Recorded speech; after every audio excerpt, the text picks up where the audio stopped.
Hello, welcome to the Dissident Mama podcast. Today, my guest is Father Hans Jacobse. Father Hans, thank you so much. We have been in contact with each other off and on for, I don't know, a couple of years maybe. So I'm so Yeah, happy to have you here, Father. thank you, Rebecca. I'm glad to be here. Well, you do a lot of things. So Yeah. introduce yourself. You're a very busy priest. So tell people what you do and we'll go from there. Well, first thing, of course, vocationally, I'm a priest. And I have a parish that I started about 11 years ago. I didn't start it. A few people started it, right? But we're growing. You know, started in a hotel room, Holiday Inn meeting room, moved to a rental space, bought a space 3 years ago, 5 acres in an old Presbyterian church. We kind of retrofitted, made it Orthodox. This actually works pretty well. Wow. And we had 118 people on Good Friday. I looked at Amazing. that, yeah, I looked at that crowd and I thought, I got to get a secretary. I have to get a secretary.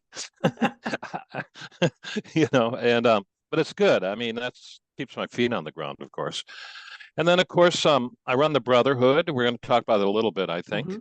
Yep. The Brotherhood of St. Paisios. There's a story about behind that, which I can tell later. Okay. But that is really probably the most satisfying work I've ever done in my life. I, you know, will, it's a broad topic, and I never know Yes. where to start. And there's a lot to say about it. I do that. I take a lot of calls from guys all over the country. I Mhm. talk on. I'm on the unlimited plan, and Verizon loses money on me, and I still have an iPhone 10 because it's such a hassle to get a new phone.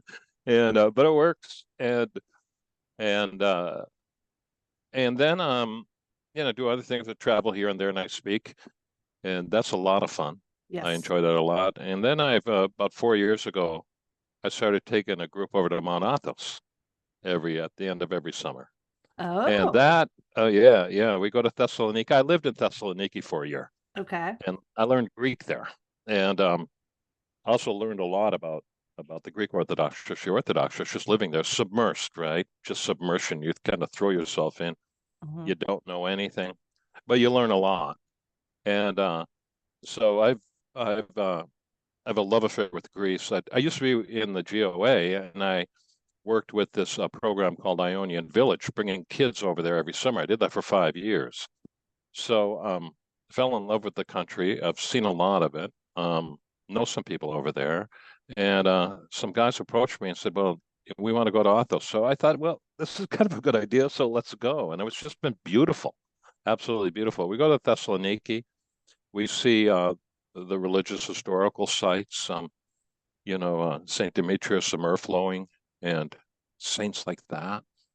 And then we go to Vatopedi Monastery. We stay there 4 or 5 days, just Now, in monastic life. when you take people, it's young men because only men can go to Athos, correct? Yep. And on the Okay. trip, I only take young men. Yeah. Okay. How would people find out about this? I have three young men that are living in my house and would love to go to Athos Well, sometime. well, I don't really advertise it much. I just kind of let Okay. it, I don't like recruit. I just say, well, Okay. I'm doing this, and then whoever comes. And Okay. but last year it got big. It's 17 guys, and Wow. and the number, and I kept on asking, you get a blessing to go, and Hmm. the one who gives you the blessing is Jared Nefrem, but he kept on saying yes. So I carted 17 guys over to Batupeni. It was a Nice. beautiful experience. Yeah. All right. Well, it's good Oh, that I have your digits, Father. I'll keep that on the yeah. down low. All right. Okay. Okay, well, speaking of men, you do a lot of work with men. So you had mentioned the St. Paisios Brotherhood. This comes from the website. Manliness is when you give yourself completely to God. That is a quote from St. Paisios. St. Paisios equated manliness with virtue. The cultivation of Christian virtue and holiness is the path that strengthens a man. It Hmm. is the road to stable, sound, and secure manhood. So Yes.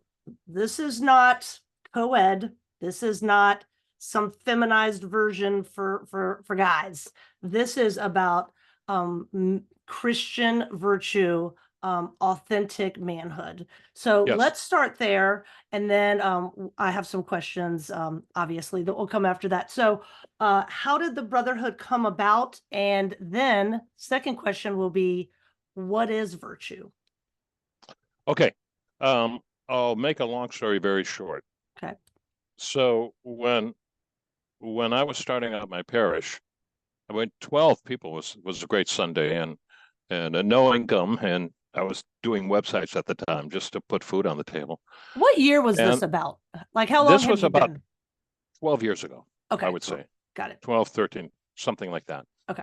And there's a young man in my parish who was in a horrible car wreck, multiple skull fractures, 95% chance of dying. And his mother, Patty, texted me and said Jeremiah's been in a bad car accident. And I just happened to look at my phone. It's very early in the morning, like 6:30 or 7. And so I got in the car and went down to the hospital, and he was in the emergency room on the gurney. They didn't even remove him from the gurney. And his mother was already there. I came, and then we just waited for the rest of the family, and they all looked at me, all his brothers, what are we going to do? And I looked at them, and I said, well, this is a very desperate situation, but in desperate situations, we pray to God. That's what we do. And we're going to ask God to save your brother. Now, there was a 95% chance of death. This I learned from a surgeon after the fact. Another doctor told me, he said what he didn't tell you is the other 5% are institutionalized for the rest of their life. Mm. And but we had a miraculous recovery. It took a while, but we had a miraculous recovery, and he's recovered. And the way that happened was there's two segments to that story. As I was praying for him, I it came to me, sometimes God speaks to you, but he speaks to you on the level of intuition, and you see things and just kind of know things. And I saw he's going to be okay, but I could not discern if that was really God or if that was me wanting him to live because I really loved him. I just, I told God, I just refuse. I'm not going to accept him dying. I told God that. I said, I just don't accept this. I will do everything. I will fight hard to keep him alive. And so we say the prayer, and his little brother, unchurched, just caught up in the culture completely, all the usual things, comes up to me, who's 19. He says, Father, he's going to be okay. He's going to be okay. And I said, you think so, Cliff? And he said, yes, I know he's going to be okay. And that was my signal that what I heard was indeed from the Lord. Mm. But I didn't tell his mother yet because she was a nurse and knew exactly what this trauma entailed. Although I did tell her, I looked at her and said, Patty, he might be okay. That's what I said. A couple of days later, I see Cliff in the trauma hospital, and I said, let's talk. I said, how did you know? What makes you think he's going to be okay? And he goes, see, I can never say this without crying because it goes right to the heart of existence, the cross. I mean, it does. It's so moving. I cry. Tears come up every time I tell the story. He said, when you were praying, I told God, take my life instead of his. And he said, I don't know what happened was I went to heaven and I came back down. Hmm. Right. And that cry to God was the breaking of what I call his lockdown. Most of the guys I deal with are really deep lockdown. It's trauma, it's all that stuff, right? We'll talk about that more later. And so he was the first young man who stepped into my life in such a dramatic way, right? And I catechized him, baptized him a year later, but I was really hands-on on dealing with what these guys are really dealing with. I mean, just dropped in my lap. Also, what came out of that, I realized, the Lord spoke to me and says, you got to change. You got to change your ministry. I'm changing your ministry. The move from where I was to what I was doing now was kind of traumatic. It just really was a lot of this kind of, it was an abusive situation, but and now I see it was the hand of the Lord, because I don't think I would have changed without that experience, right? Well, he was the first. And Jeremiah healed up, right? My heart opened up to the spiritual dimension of orthodoxy. I knew about it, I read about it, was kind of attracted to it, but never really experienced it in a deep way. And and I learned a lot from Cliff and that whole experience. And over the next few years, that just developed, and other young men came into my life. And then I developed a program. I just learned, and I got an insight from St. Maximus the Confessor. It's really happened. And especially the problem with pornography and that kind of thing, just the sexual dysfunction in our society, that really entraps a lot of men. What was that? How do you break out of that? And what came to me is misplaced desire. What you do is you purify desire. If you can purify desire, you can overcome vice. Okay, and so it's a spiritual transformation. And I learned and I applied, and there more men came into my life just working on them one-on-one. I did not really understand the power of what I was doing at the time, although I could see these men healed.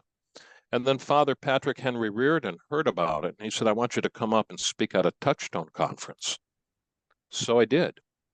And it's the first time I ever spoke publicly. And the reception I got showed me how powerful it really was, that I was onto something here. And I think was a gift from St. Maximus. I do. And the talk was so successful that they put it on their website, and it started a slow viral. And these young men started calling me from all over the country, with these problems. And I would always ask them, so what was it about the talk that compelled you to call me? And they said, what you said about misplaced creativity. Mm. Because it's a conflation of desires. It's misplaced desire, right? But it's a misplacement of the creative desire. I can go into that a little more detail later if anybody wants, but so I started getting calls from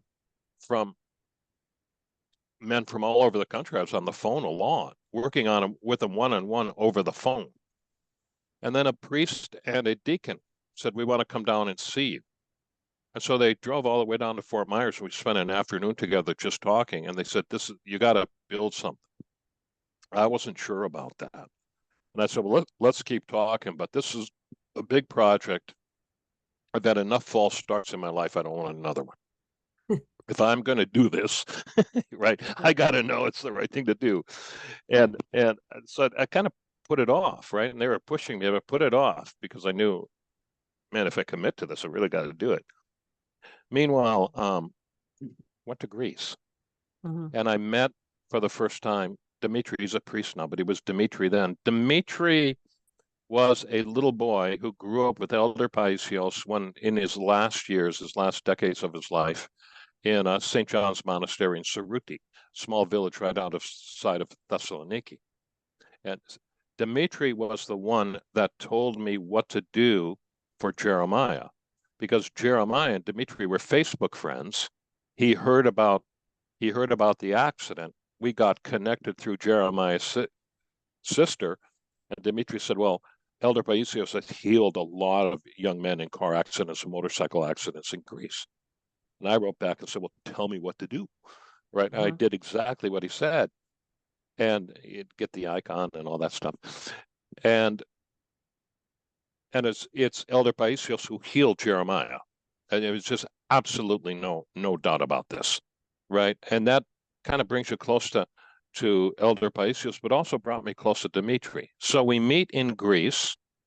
Like about 3 years after that, and for the first time. And me and him go to visit several monasteries. I went with my wife and my daughter, but they weren't that interested in the monasteries. But so they did their thing, and I did my thing.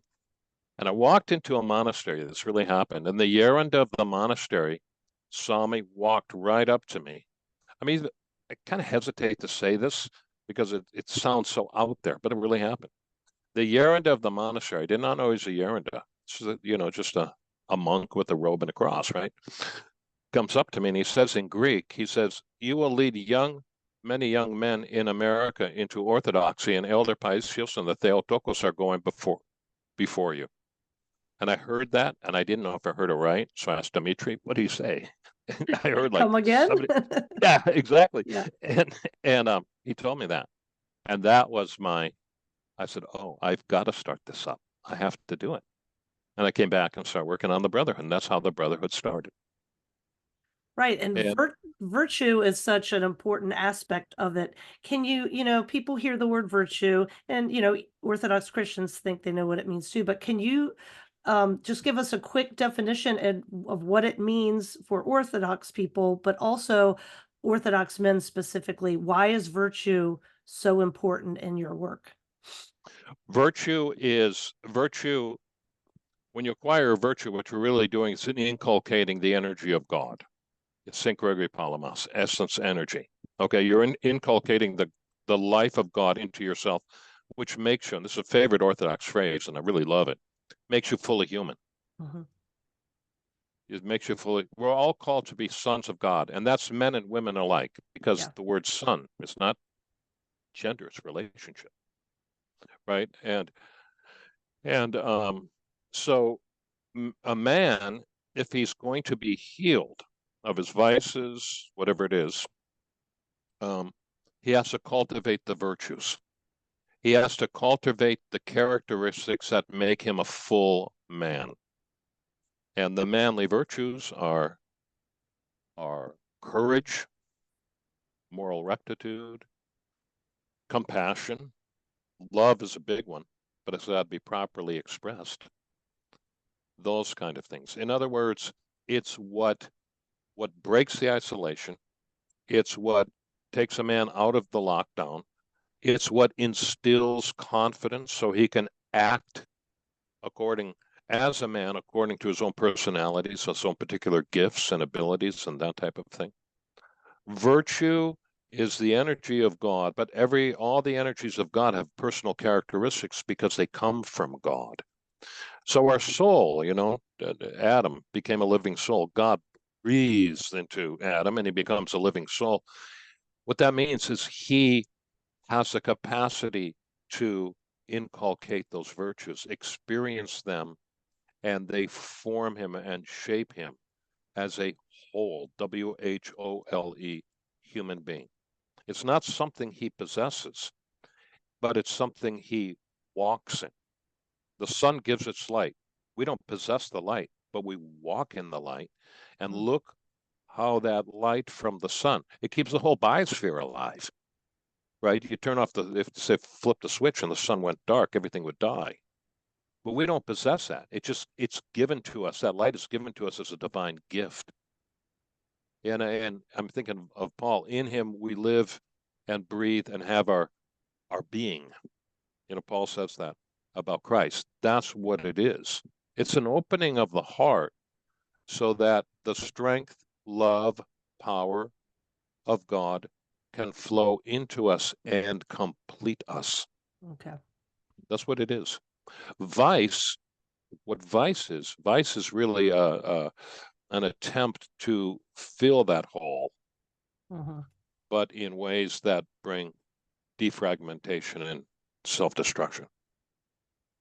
Yeah, so some more stuff from the website. It says, we draw from the sacred teachings of the Orthodox Christian faith, which teaches us that God calls men to seek first the kingdom of heaven, developing the virtues, strength of character and purity of heart. And then, that talks about the misplaced. So it's becoming whole, with Christ, as opposed to filling it with all these other things, right? Exactly. So masculinity is under attack in our society. That's another thing that I think is obvious to honest people, but you talk about that on the website too.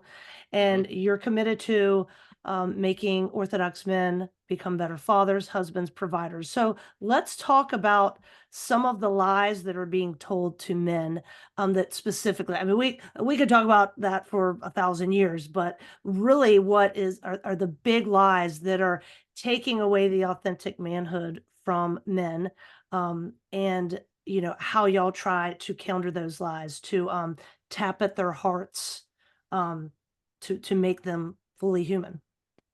Yeah, the lies are many, you know, I mean, some of his political toxic masculinity and all that. Very destructive, very Mhm. destructive. That you are not created to be strong. You are just naturally weak, that type of thing. The political expression, the cultural expression is the easiest. There's no real difference between men and women, Mm-hmm. right? And the desire to succeed is a selfish desire. Um, that now getting a little deeper, that you are what you feel, okay? What you feel defines you, and this is especially true in the sexual, with sexual feelings. That's a one that many young people are so confused about, right? And it hurts women too, but in a different Absolutely. way. In a different way. Um, what this fosters is an extreme isolation. And Mm-hmm. so these men are just terribly lonely. And Mm-hmm. um, they don't develop the brotherhood, fellowship, communion with other people, the virtual life. I think if there's two things in this culture that are very self-destructive and you know, shows how lonely men are, it's pornography and video games. Mm-hmm.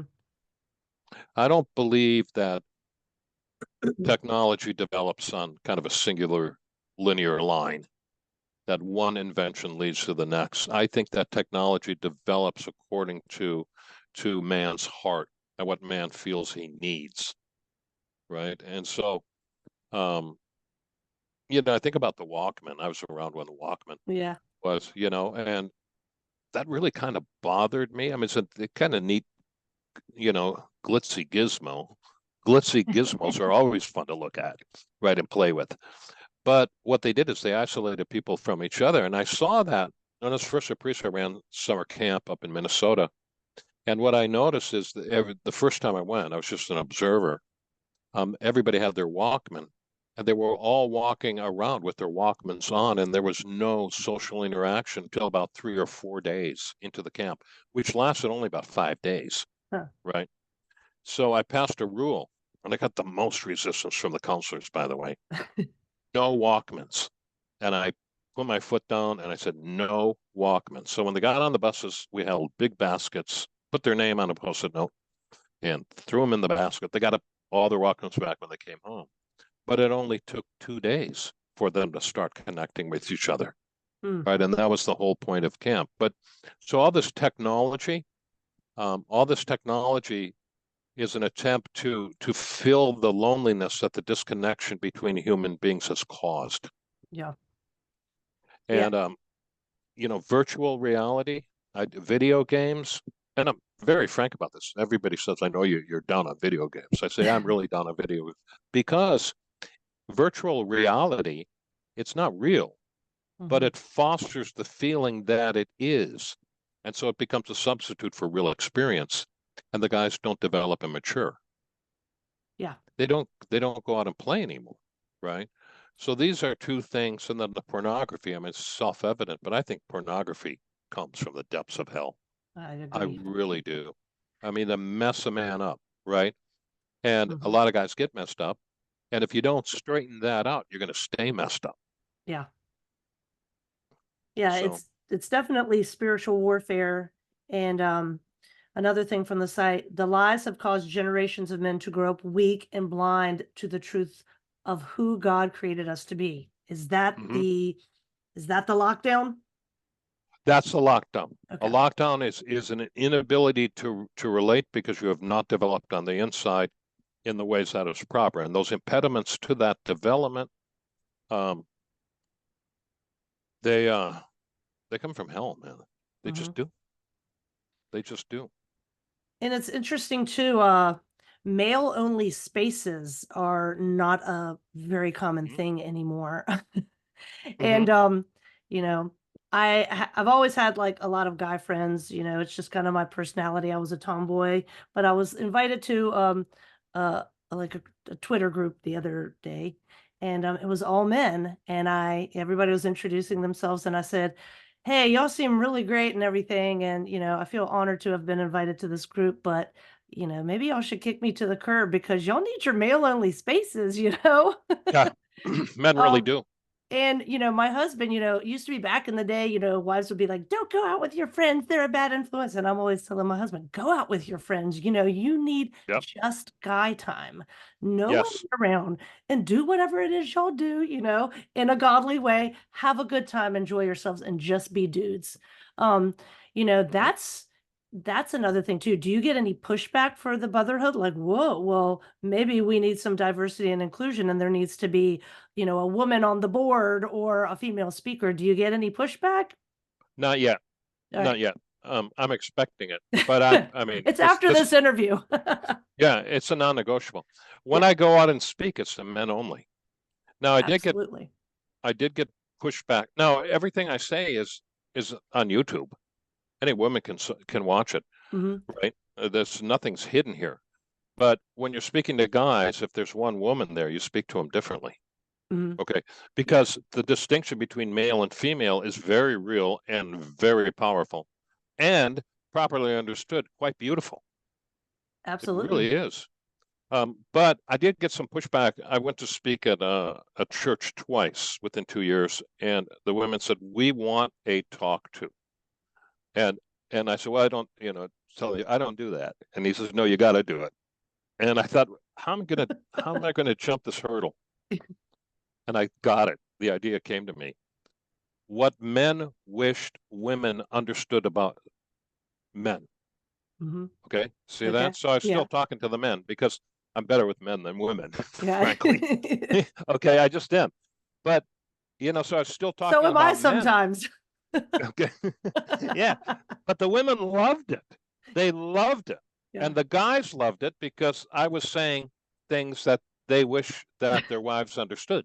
Nice. So that's kind of my default now if I'm ever in that situation again. Right.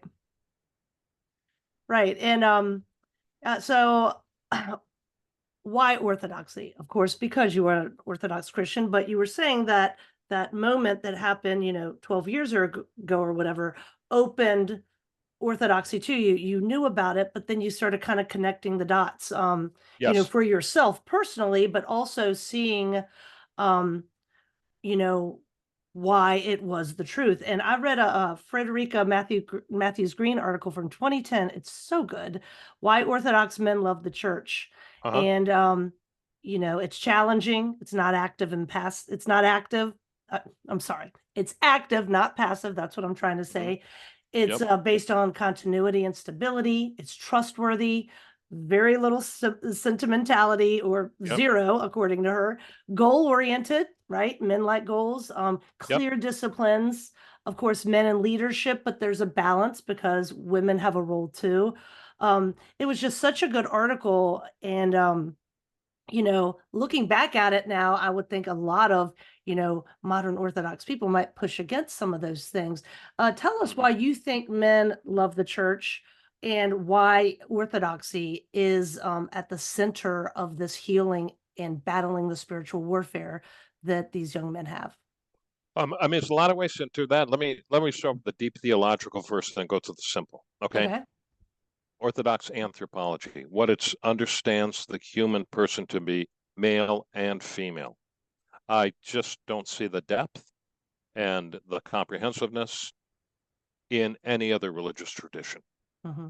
It's simply not there. Men are to be men, women are to be women, Hmm. number one.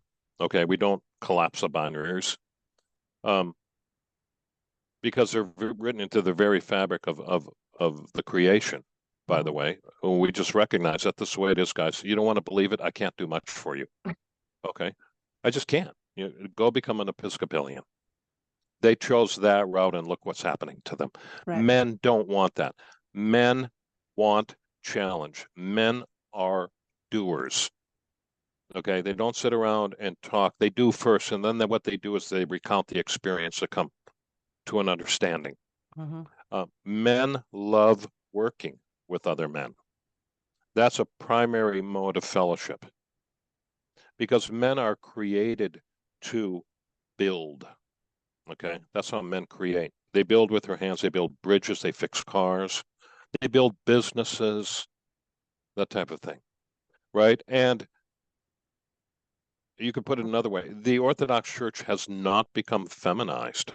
Mhm. When a church becomes feminized, what happens is emotion. Emotion dictates. That's a primary focus. Are you feeling good? Well, the truth is men aren't that interested in that. If they want to feel good, they'll go see a movie. Why stand in church, right? Right. And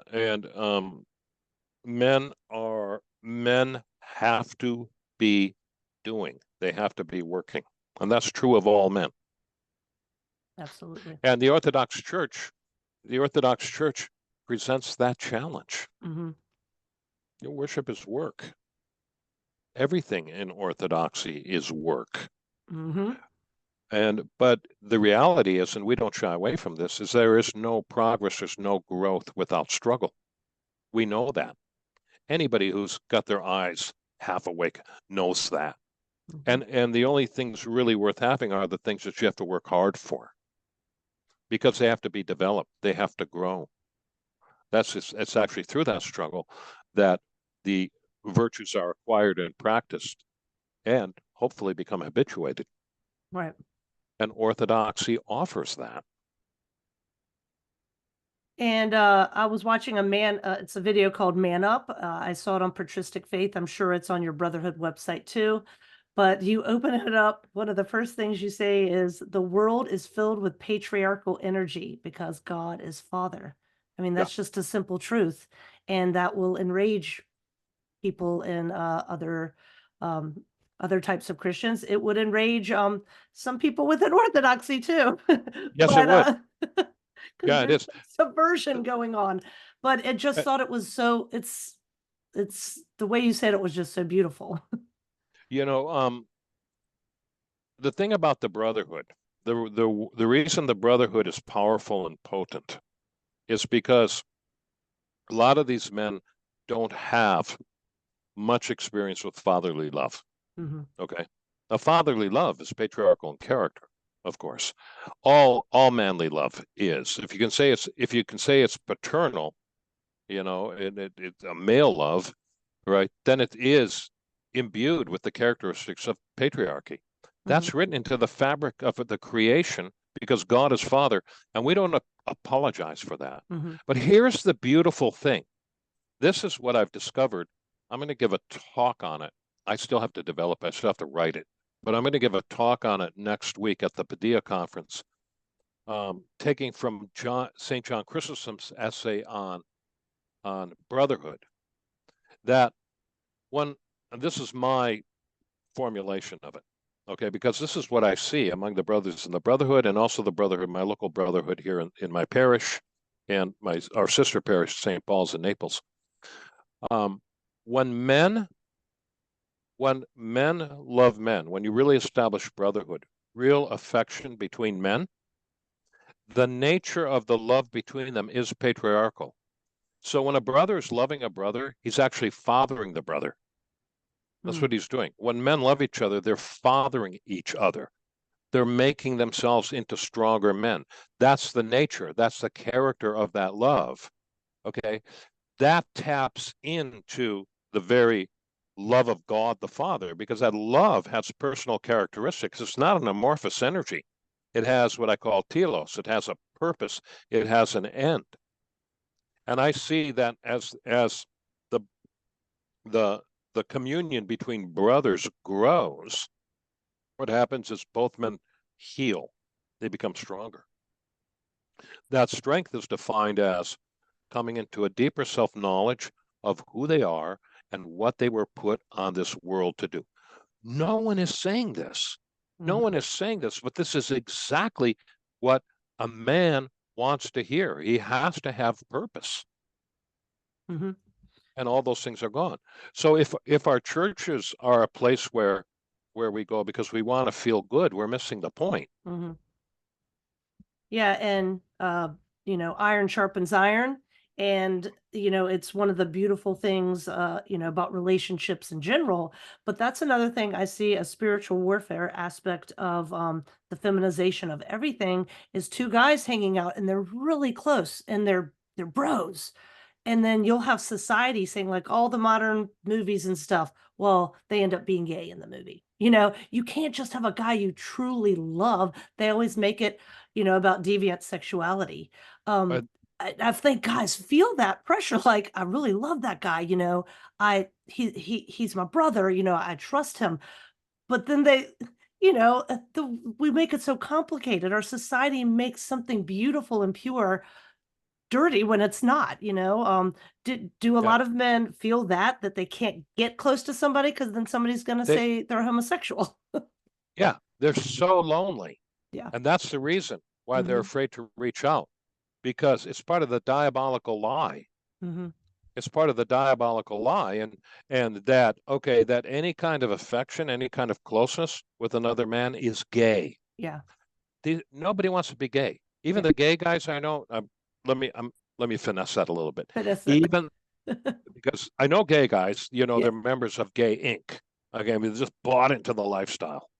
Okay, but I know other guys that struggle with it, mhm, with same-sex attraction.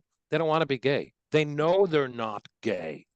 Okay, but one of the reasons it's increasing our society is one of the propaganda of Gay Inc. mhm, And then also I'm just going to say it. The fellow travelers, the Orthodox liberals, they're just fellow travelers with the progressive agenda, and but they speak as Orthodox, but they're hiding the truth, yeah, right? They hide the truth, and and what the guys really need is that deep connection, and a lot of times that that attraction diminishes and goes away. right. Should I tell you a story about this? This is a Yeah, great story. yeah, Okay, please. I can't tell you the guy's name, Okay. but um, he was a guy. He became Orthodox. But we got connected because he started coming to an Orthodox church, and he started coming for pre-sanctified liturgies, and then we'd go after that. We'd go out to McDonald's and have French fries and just talk, right? And he really got to know him. I knew he was struggling with it. I could see it, but I didn't mention anything. I wasn't going to mention it. I didn't want to scare him away. And sometimes you have to wait until people are ready. Yeah. Well, then he kind of disappeared and he became Orthodox. He became Orthodox in a small church way down in South Naples. Okay, Yep. and I was in basically in Fort Myers. There's enough of a distance where you don't see each other. Okay, and and one day he came to my church and he said, "I'm Orthodox now and I want to come here." I said, "Great." It was really good. I love this guy. I love this guy. Well, but I could still see the struggle is still there. One day he says, "I got to come and talk to you." I said, "Okay, come on in." I knew what he was going to talk about. And then he spilled it out, right? And and guy had very young, and a lot of emotional pain. And he started telling. I asked him, "Well, tell me what your childhood was like. What was it like growing up?" And he started telling me, and it was messed up. And started crying, and I would intersperse here and there, and I'd say, I said, this desire you have to be really connected with another man, that's God given. I said, that's a good thing. It's just when it gets sexualized, it goes off the rails, Mhm, you know, and and he kept talking, and it was the deepest catharsis I've ever seen. I mhm, mean, we talked and just let all the pain come out, right? And just the deepest heaving sobs. And it was an astonishing thing to be part of, and in its own way, very beautiful, because the truth was laid bare. mhm. And when the truth is there, you can do something. Yeah. So finally, it ended. It took about 25 minutes, half hour. He was crying, and it ended. And I could see he was spent. He was exhausted. So we'll call him George. I was looking at him and said, "George, stand up." And he stood up, and I stood up, and I kissed him on the forehead. I said, "Did you feel that?" And his faith face just lit up. He goes, "Yes, That's how he responded. Yes. Then I did it again. I said, it feels good, doesn't it? He goes, yeah. I said, that's what real love between men feels like. All right. And Hmm. then I always end up these things in the prayer. We were in our rental, it was small, crowded, all that stuff. But he just dances up to the iconostasis, dances. He was a new man, he was reborn, right? And we say a prayer. And then he moved. He was done with school and he moved back up. We've kept in touch, Okay. um, and married with 2 kids. And Wow. I asked him, I said, well, what about the old struggle? Does it ever come back? He says, Father, if I'm really stressed, yeah, kind of wants to come back. But I know I don't have to throw a log on that fire. That's healing. That is healing. And you know, so many men are coming to the church, so many women too, but it's very common. Like my husband discovered orthodoxy through a friend, and I was a little resistant. And that seems to be very typical within orthodoxy. Mhm. The man comes in and the wife's like, he bought me a book that I think Frederica Matthews Green was in. It was written, I don't know, like early 2000s, something about true heart. And it was all these women's experiences becoming Orthodox, in the 90s and early 2000s. And that was the common thread with all of them. My husband found this and I was resistant for XYZ reason. But that is still very much a pattern, and for all the Mhm. aforementioned reasons we discussed. Well, the subversives that we have mentioned a couple of times, they don't like this. They see Yeah. it as bad guys coming in and wanting to take over. And then there's this term called the ortho bros. So Hmm. I was talking to my friend Michael Cisco. I'm like, what the heck is an ortho bro? And he said, well, it is just guys who happen to be orthodox, right? In his opinion, he's like, that's just what it is. It's been around for a long time. And he sees it as like being co-opted by feminists and subversives and stuff. So, what do you think about the whole ortho bro phenomenon? Because it's become big business to just castigate it. I liken it to calling somebody a neo-Confederate or a Putin asset. You just do that, and then people plug their ears and stop listening. Hmm. It's just like a way to castigate people. But do you think what do you think about it? Would you define it for us and say if you think it was originally a good thing and got co-opted or what? No, I think it's just a descriptive term. What they're trying to do is they're trying to claim it for themselves because they want to denigrate it. Okay. It's no different than toxic masculinity. Okay. Say it and scream it loud enough, and it'll sound like a pejorative. Right. Okay, but here's the difference. Here's the difference. The orthobros, they come in, and they come in out of a very relativistic culture, Mm-hmm. right? And they, the subversive, the liberals, they hate that rigidity.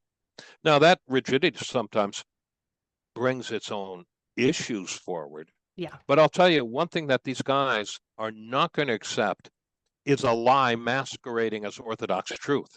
Mm-hmm. And that's why they fight back hard. That's why. I like the orthobros. If they're red pilled, I can work with them. If they're black pilled, then I challenge that. I Right. challenge the black pill because the black pill is just you're still in the same mentality of a deterministic mentality, right? You've got to let go of that Mm-hmm. because life in Christ is dynamic interaction. Okay, but it's not weakness. It doesn't foster weakness. It fosters strength. Right. But I can see why, and I'm patient with. I'm very patient with it. Why some of these guys got to maintain a rigidity for a while because they come in with direct, concrete experience of the deleterious, harmful effects of the ideology of the subversives. Mm-hmm. The subversives, they don't really face that much, right? I mean, they have good salaries, they have great retirements, right? Yeah. They've been coddled and they coddle each other, they coddle each other. But when you step back from it and just look at it, right, they're totally conforming themselves to the progressive agenda. Mm-hmm. What they really are, and they don't understand this, they're just neo-Puritans. They're Yes. neo-Puritans, because progressivism is just Puritanism without Christ. Hmm. right? You've got these grandiose utopian goals and you enforce it through moral shaming. Hmm. That's what they do, right? But you put a PhD in back in behind your name. You know, your PhD might give you more knowledge in your particular area of study, but that has to be pretty narrow in order to get the PhD. Yes. Yet they flaunt this PhD around, kind of like a gay pride flag or something, that makes them experts in everything. Right. And you can see, you listen closely, and you go, you just don't really have much experience with people other than your own. Hmm. And but it's frustrating because it's an arrogance masquerading as confidence. Yeah, absolutely. Um, uh, and a lot of times the subversives will say, "Oh, people are so political." Well, I I don't think the world is political, so to speak. I think there's ideology, and ideology can be very dangerous, Mhm. because that does become your religion. But everything is political. I mean, I used to be a feminist, and I often say the one thing they had right. They used to say the personal is the political. I mean, what Mhm. kind of car you drive, what kind of laundry detergent you use, whether you have kids or not, whether you work or not, or you're a stay-at-home mom. Those are called political issues, but they're really just issues you have to deal with in your daily life. So Mhm. I think that's unfair. But I do, on one hand, think that sometimes the quote unquote ortho bros will come in and they will have ideology, like being based is more important than Christ. Mhm. And, being based is just, in my opinion, you just have a traditional worldview. But you said it right. Um, I often say when people will castigate the orthobros, they just need a good catechism, and Mhm. good pastoral care, that Yeah. that will solve it. It's not a thing. And they're not bad people. Like, say one is just really, super into this one thing and just a little quote unquote extreme on something, you know, the priest just handles it and through pastoral care and confession, like it's not that big of a deal. I mean, what do you think about that? Is there any other way to tackle this? Because as converts, we come in with a lot of baggage. Yeah. Well, your last sentence, you're patient with it. I mean, I look at myself when I came in, and like sometimes I go, "Oh, I can't believe I said that." Yeah. Right? I mean, you grow up, and it takes a little while to do that, right? And it takes a little while to learn the faith. I really didn't see the essence of the faith until I went and lived in Greece for a year, and that's I mean, I'm Western European, right? Hmm. And very much into the culture. I mean, it's a politically conservative at the time because I could see the cultural rot of liberalism and I could see how it hurt people, right? And so I mean, it was conservative by conviction, and but I did bring a little too much political into it, I think. But you know what? When someone comes and tells me that, okay, orthodoxy says abortion's okay, or orthodoxy says homosexuality is okay, the hot button issues. It that's not right. Right. That's just not true. And and they don't really want me to believe that. They just don't want me to object to it, Right. right? And because it's really an indefensible position. It's just asserted, and then if there's any resistance to it, it's asserted with greater authority. But it's never explained. Hmm. It's never explained. It's just borrowed from the dominant culture. But I went to Greece and I really did not know how to venerate relics. And we went to a monastery, a deacon and I, and they said, we're going to venerate the relics now. And I whispered to the deacon, I have no idea what I'm doing. You go first and I'll copy you. That's what I told him. And so he That's a did. good plan. Yeah, yeah, just save face. Yeah. But when I got into the presence of the relics, and they were the 40 holy martyrs, so I always do a liturgy on the 40 holy martyrs, even to this day. I felt the palpable presence of holiness. So I had no problems with relics intellectually, had it all Hmm. accepted it all, worked out this and that. And I trusted the church. I trusted what it taught, even if Right. I didn't really understand it.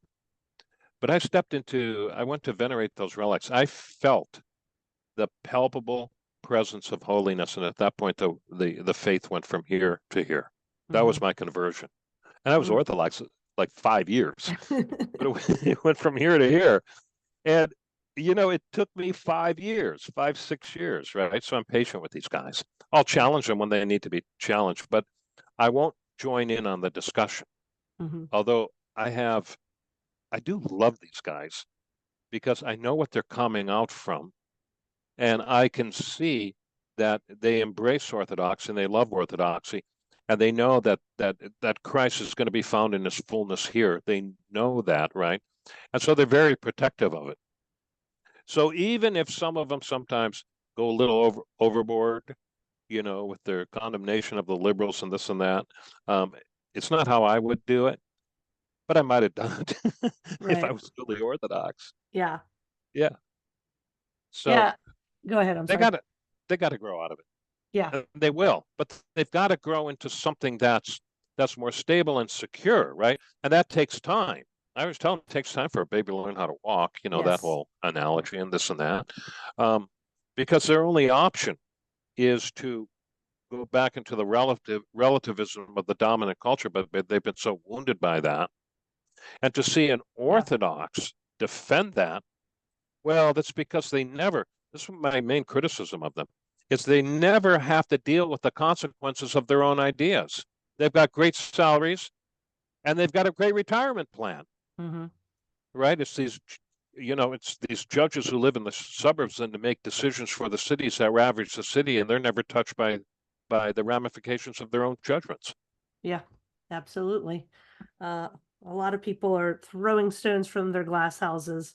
My friend Daniel Runquist, I was telling him you were coming on and we were talking about all sorts of stuff, but I'm going to read you something he wrote me and he said it was okay to read it here. When I came Okay. to the Orthodox Church, I had been a Baptist and many other before that. The first thing I did was to completely let go of all my previous understanding. I totally wiped the slate clean and said I know nothing about Christianity. So I never came in judging others or the Orthodox faith by my own standards. They have the standards, not me. I think it would be beneficial for American converts to be taught up front that they must let go of their past understanding first. If they can't do this, they will always see the Orthodox faith distorted by their own flawed views. And I would say that also is not just, your previous forms of Christianity or atheism or Wiccanism or whatever people have experienced before they become Orthodox, but also putting ideology at the center of everything. And again, I'm going to say I'm a person who thinks that, you know, there's no such thing as really political, but when you put things of this world above the eternal, that's what I see as ideology. So what would you say to my friend Dan's comment? Do you think that's necessary? And it maybe took you a while to get there too. And how would you deal with that specifically with men? Well, I'll give you my story. Like, I grew up just nominally Protestant, okay, and then came to Christ really out of just great existential need and became a pretty hardcore conservative Protestant. Hmm. Now, at that point in my life, Orthodoxy just wasn't there yet, But at that point in my life, what I needed was structure. Yeah. So I look back and I say, well, that's what I needed. I just needed structure because I did not know what to believe. Hmm. Okay. But part of the legacy of that was an aversion to the Theotokos, right? Mm. And also inculcating the spirit of you know, autonomous criticism. Let's call it that. I decide what I should believe. Yeah. And Very rugged individualism, that kind of thing. yeah, yeah, and very self-centered. Hmm. Um, and I remember walking into the Orthodox Church, St. Mary's in Minneapolis, and the Platitera was up there, big icon of the Theotokos behind the altar. And I looked at that, and I was palpably offended by it. I Mm. really was. This was part of my inculcation, right? Which I really kind of believed without question. But the thought occurred to me at that point, well, maybe I'm wrong and not the church, right? And I thought, I'm going to give this some time. I'm going to give this some time. That's, I think, what Daniel is saying. For me, it wasn't, I wasn't able, when I came into the church, to make a break like he's describing. For me, it was gradual. It was a letting go of let's call them the false certainties, but at least I had certainties, right? Because and because it's real hard to have certainties in this culture when you're young. You don't know who's telling you the truth. Hmm. So he's absolutely right. But I think the process of doing that, hold it as a principle. The Hmm. process of doing that takes a while because even though I let go of my hostility to the Theotokos, I did. I still did not understand it for a long time. Even after my chrismation, I did not understand it. But I suspended my criticism. I said, if the church, there's an older Greek woman there. She's really good. And I would tell her about this, the struggle I had with that. And finally she said, her name was Maggie, she passed away. But she said, Do you do you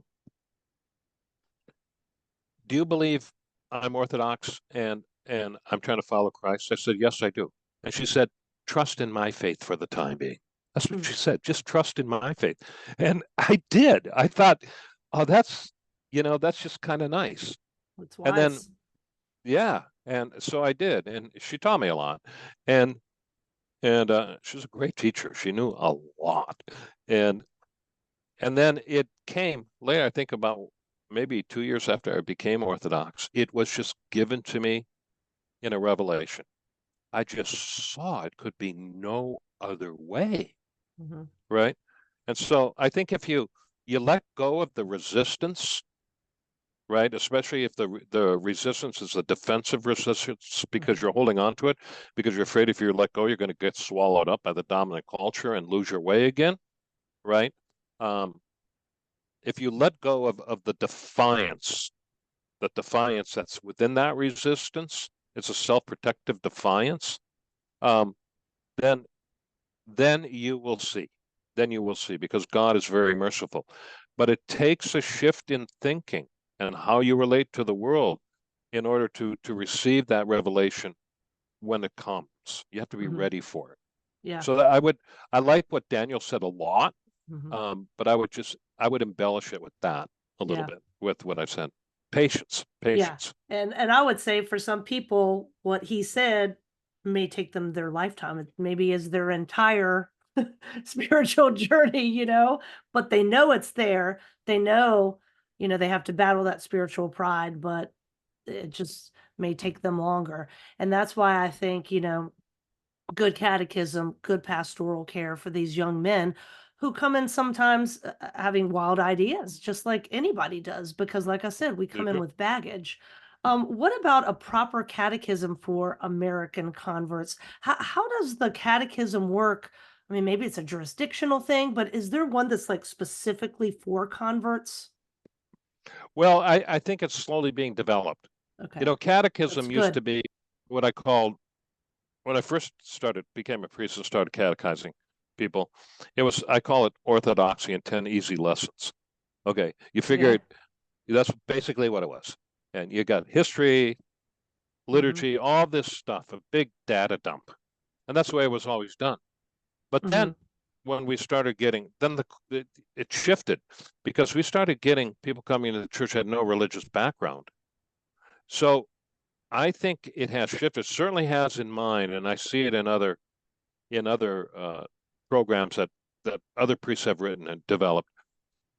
The focus is how to find Christ, how Hmm. to walk with him. Okay.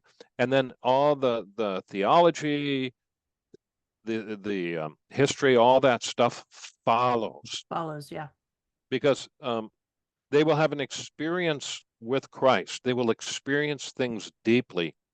And Orthodoxy has a theology to explain that, but only I use theology now to give shape and context to the experience because then it sticks, Mm, right?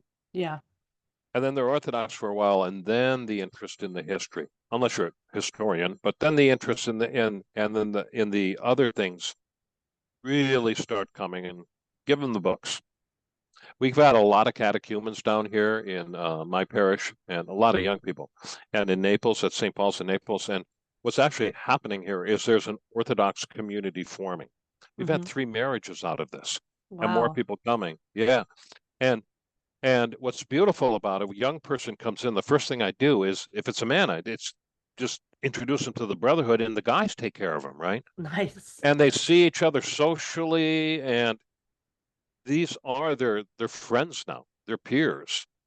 And they end up doing a lot of the teaching too, because they speak of their own experience. They know which books to recommend. It makes it a lot easier for the priest. There you go. Yeah, that's kind of nice.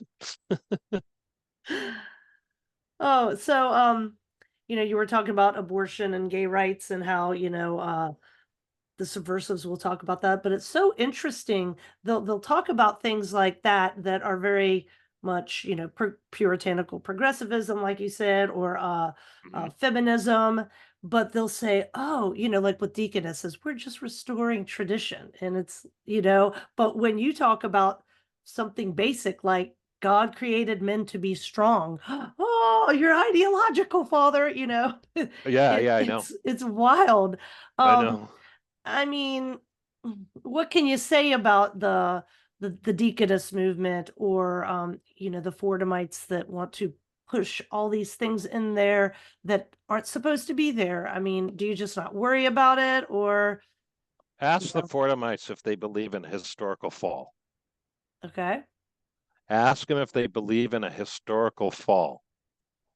Because if you don't, then the only way the new Jerusalem can enter the experience of man is if you create it. Okay. Okay? Mm-hmm. They don't believe in a historical fall.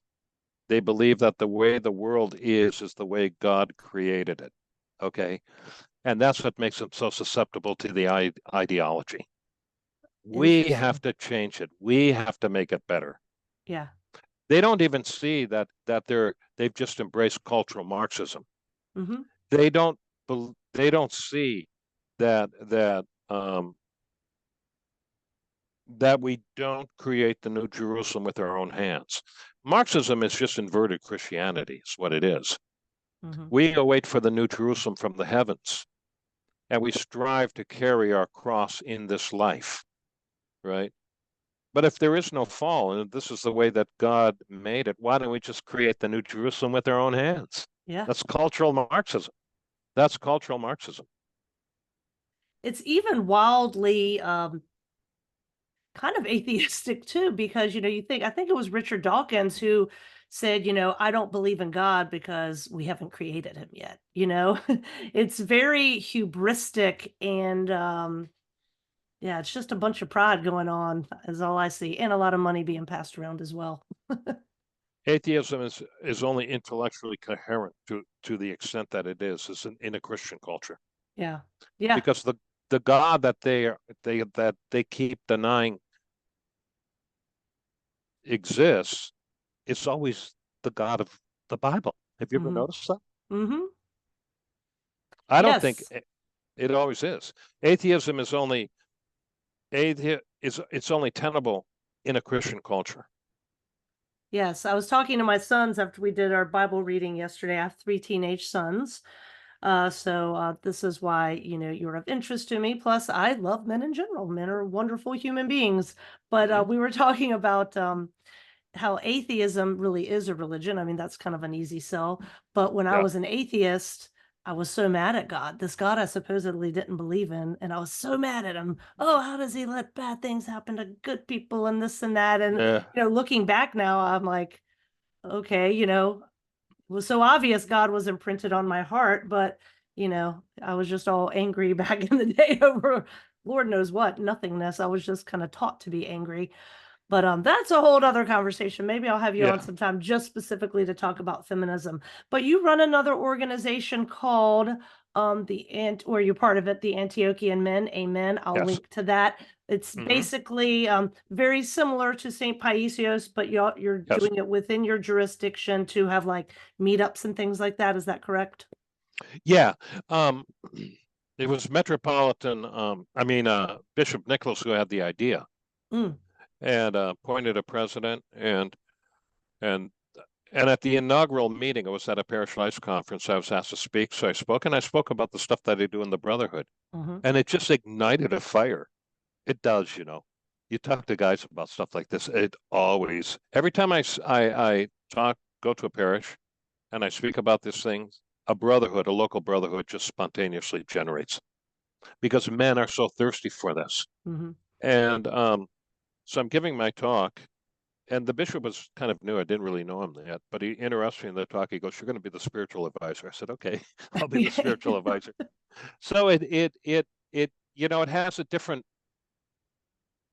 it what to say. It's, I mean, it's different than the brotherhood, and the brotherhood is really designed to bring men together and to find ways to heal up and build real communion.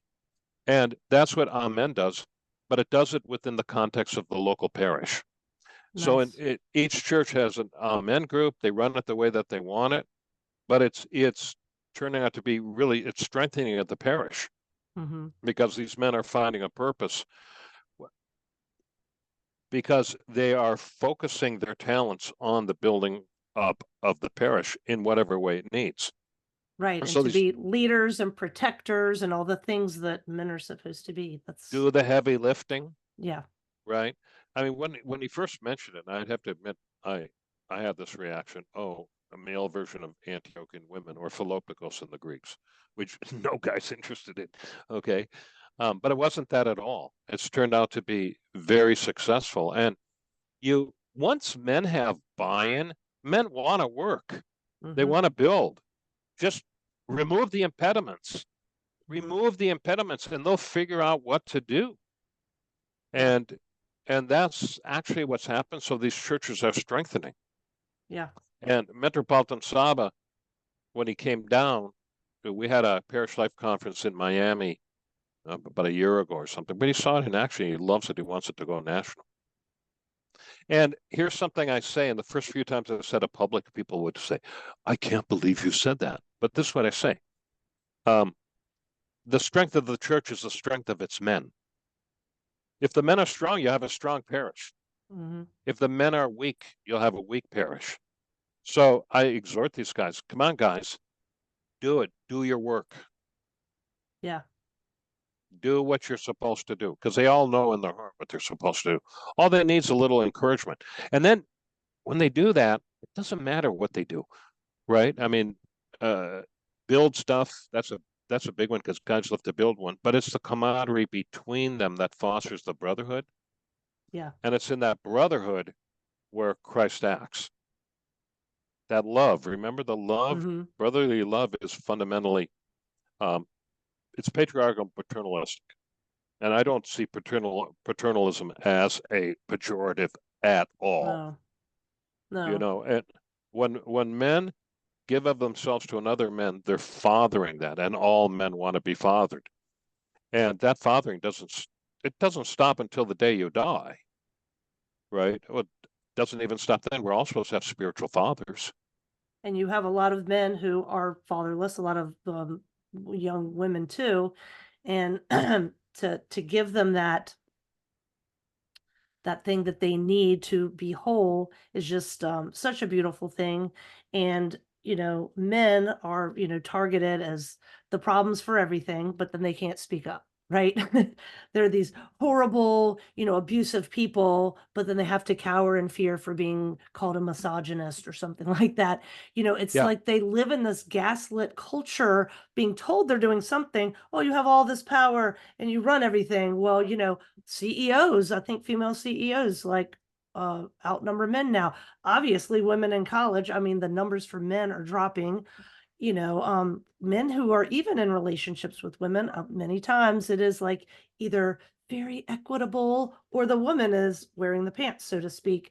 So it's very confusing.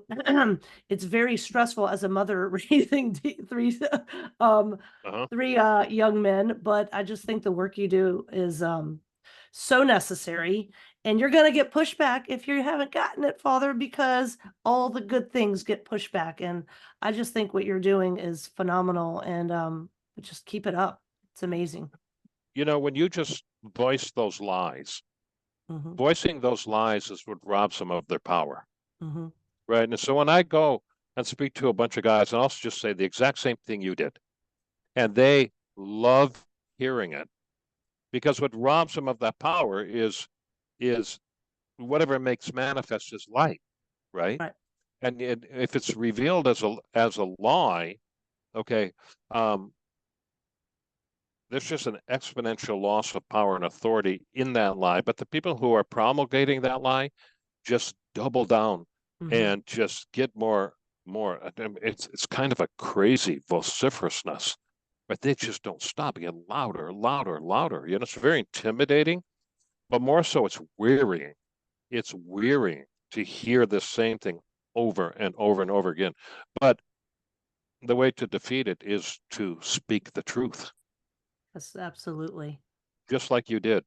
And you know, when you have a woman speaking it, standing up against other women, because it is a lie, remember, that's really powerful. Because But to it have hurts men, women too. it really hurts women. Talk to the women who are caught up in the sexual revolution. Mm-hmm. So, you know, so many young women now who are completely acculturated without any real Christianity or religion in their life really believe that the way to find love is to open up yourself to guys you're attracted to or attracted to you. And they just get worn out. Yeah. By the time they're like 23 or 24, I see them, right? It's tragic. It's absolutely tragic. I don't know, you know, people always come up to me and say, well, what about women? Why aren't you doing something for women? Well, part of the reason is I'm just better with men. And Mm-hmm. I don't know what a program like that for women would look like. I just don't. Right. I wish something would develop. I really do. But I also believe, though, get better, as the men get better, I think you're going to see more women coming to the church because this is what they're looking for. Yes. They're looking for stable men. And I And would say, oh, go ahead. I'm sorry. you can't find that in the culture anymore. Yeah. Well, I would say on one hand, there's so many things for women. I mean, maybe not this particular thing, but I think again, a good catechism, good pastoral care. I mean, I'm a recovering feminist, so Mhm. you know, women, we live in a feminized culture, so to me, you're doing the obvious thing. Like, you're going for the people who are in the crosshairs and can't speak and are censored and are always scapegoated. So it's not that I don't love women, I do, but they have a lot of stuff already. You're doing something that is niche because nobody else is doing it. And Yeah, I would say too, one of the things with feminism and secularization and the sexual revolution and all that kind of stuff, people just don't look at the past and go, oh, let's look at evidence and all these things that have happened. And maybe this is why we're miserable. Hey, maybe we can't have it all. And I think a lot of women intuitively know they can't have it all because they're running around like chickens with their heads cut off and trying to do all this yeah, stuff. And they've never been more miserable. I mean, they're all medicated on Zoloft and all this kind of stuff. So I it's know. like, but they don't look at the evidence. It's just easier to blame men, right? Okay. So Yeah, it takes self-reflection, and I think orthodoxy cures that. It's not that people don't aren't selfish anymore or self-centered if they become orthodox, but you start to break that pride, you know. Like I said, it takes some people a lifetime, and I know it's taking me a long time to kind of break out of that individualistic mold, but yeah. it's every day. And so anyway, I love what you're doing, Father. Tell people where we can find you. I mean, I'm already going to link to all the stuff that we've been discussing, but what you want people to know with the last couple of minutes we chat. Okay, St. Paisios Brotherhood, uh, Paissios Brotherhood, Saint Saint, Hmm. paisiosbrotherhood.com. I've been criticized for that title, say it's too hard to remember, but I've got to give honor to St. Paisios. Yes. I just have to, right? And and we're redesigning the website. We've got some great guys that here's a beautiful thing. Leadership emerges from the ranks, Hmm. right? And basically it started out with three guys, three, four guys, right? But now we have leadership and the talent, man, the talent that that they bring to it. It's incredible. So we're improving, we're getting sharper, but you can join. Okay. Now I want to make a special appeal because I know a lot of guys struggle with this, but they don't know what to do. If you have trouble with pornography and its attendant behaviors, and you've tried, but you can't get out of it, you got to take the course called Achieving Sexual Integrity. There's a Okay. lot of guys who have been freed from it. And the freedom comes from actually a deepening communion with your brother. Brotherhood is what frees you. When I've discovered so many things, one of them is this. When you pray, that's the way the world is really structured. Symbolic universe and all that. I don't have enough time to listen to Jonathan Peugeot, but what I hear I like. Okay. Um, when you pray, and especially you pray for your brother or any other person, what you are doing is you are creating the channel. Your prayer creates the channel through which God's grace can flow. Prayer isn't just asking God for stuff. Prayer alters the fundamental structure of the universe, and it alters it alters it in a way that's congruent with real reality, the way that creation was really structured in the beginning. Don't underestimate your role, and don't underestimate prayer.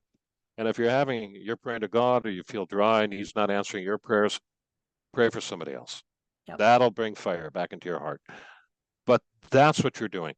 And once those relationships are developed between people, okay, the color enters your life.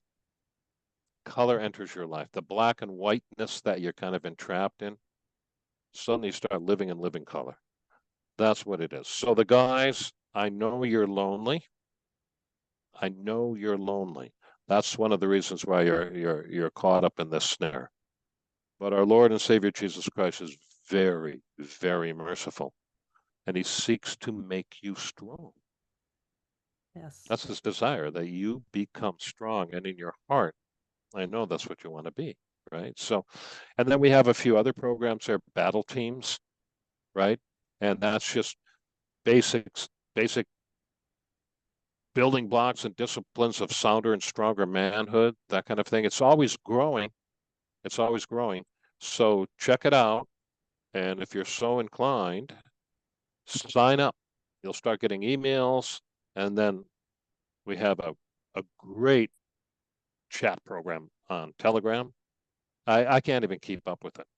I cannot keep up with it. But I've got like 5 great moderators who do it all, right? And every subject under the book, careers, right? Relationships, physical fitness. And these things are self-generating. And guys are on there all the time talking about the stuff that guys need to learn about to become stronger men. You have to be Orthodox, but you don't have to be in the Antiochian jurisdiction. It's for any Orthodox young man or middle-aged man or old man. We'll take seekers too. Okay. We'll take seekers. Okay, good. Okay. We take seekers. Anybody who's interested. We're not going to do, we don't do politics. Don't bring your politics to the table. Not interested. I've got plenty of websites I can go for that. Yeah. Okay. And no polemics.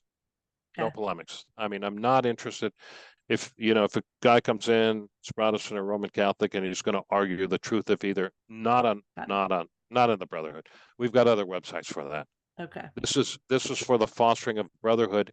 But if that's what you want, you don't have to be Orthodox. You can join. That's beautiful. I'm glad I asked. Yeah. Well, Father, it has been wonderful. Thank you. I'm sorry it took me so long to make this happen, but I appreciate you coming on. Well, it's been a pleasure. And thank you very much for having me. And we should have started with this. Christ is risen. Yeah, indeed he is risen. Or truly he is risen. Which one do you say?